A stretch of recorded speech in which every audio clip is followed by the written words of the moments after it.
framework I found, which made the decision incredibly easy. Jeff Bezos knows that his mind can work against him. He fights against this by listening to those around him, hearing their ideas, and believing that they too can add value to his vision and goals. Each one of us are blessed with gifts and talents, he says. Our mind can trick us to believe that because we have these, we're good enough. But Jeff believes that your choices of how you use them are just as important. How are you going to use them to benefit yourself and those around you, instead of just simply focusing on your own thoughts about your abilities? He believes when we encounter a problem, we must have adequate time to find the solution. Our mind will see a small window of time to fix a big problem and will reject that problem and believe that it can't be solved. But if we give ourselves a large window of time, we have more space to think and envision a solution. He also works to find solutions by solving problems from the opposite direction. I do believe democracy dies in darkness, and the job that journalists are doing all over the world. Being unconventional in his approach allows him to find these new solutions to these big problems. He does this by being focused on one task at a time and not multitasking. He allows himself time to be in the moment, to be doing what he is asked to do or wants to do, so that way he can give 100% of his attention and time to the task in front of him. He doesn't have a problem with multitasking. He just limits that practice to certain times instead of making it the norm for him in daily life. You cannot invent and pioneer if you cannot accept failure.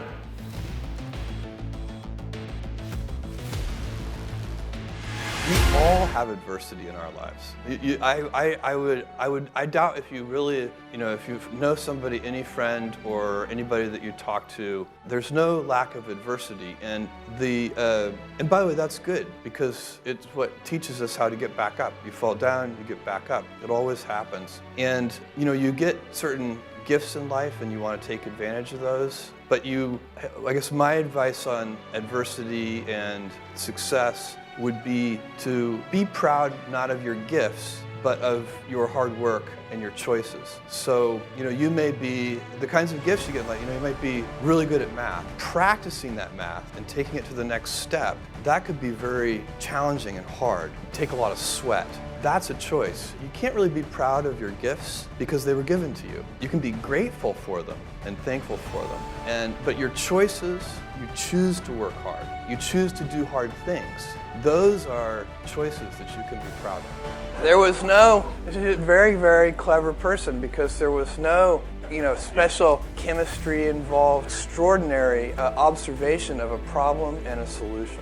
Sometimes people see the problem and the problem is really annoying them, and then they invent a solution. Sometimes you can work this from the backwards direction, and in fact in high tech I think a lot of the innovation sometimes comes from this direction. You see a new technology or there's something out there, some new understanding in the world, and you work backwards from a solution to find the appropriate problem.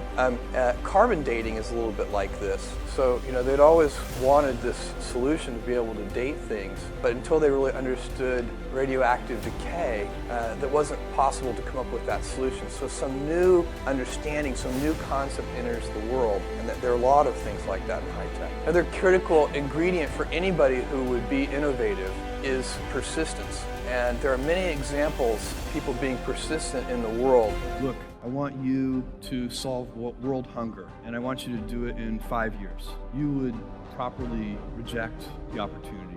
You would say, look, it's not possible, it's not practical. But if I said, look, I want you to solve world hunger in 100 years, that's a job you'd take, because it's a much more addressable problem. You can first create the conditions. You have time to create the conditions where then you can solve the problem. And so that's a very important way of thinking with everything. I mean, you have to back up and find the right time horizon for what you're trying to do, but they're often trying to get things done in 2 or 3 years. And so we can do things that everything has to work in 2 to 3 years, then that limits what you can do. If you give yourself the breathing room to say, okay, I'm okay if it takes 7 years, all of a sudden you have way more opportunities. I like to be who I'm with, I like to do whatever I'm doing. I don't like to multitask, being present in what I'm working. And I'm happy multitasking, but I do it serially. I will spend, honestly, if something really important is happening, somebody will find me.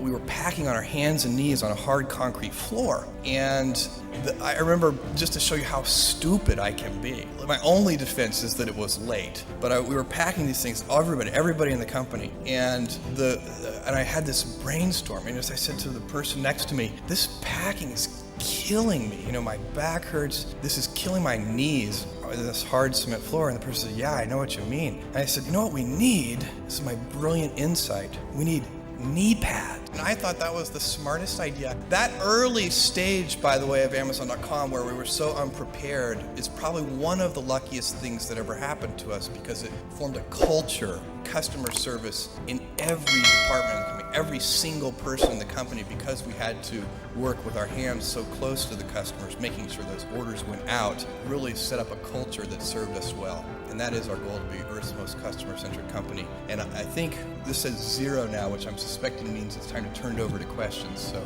I will do so.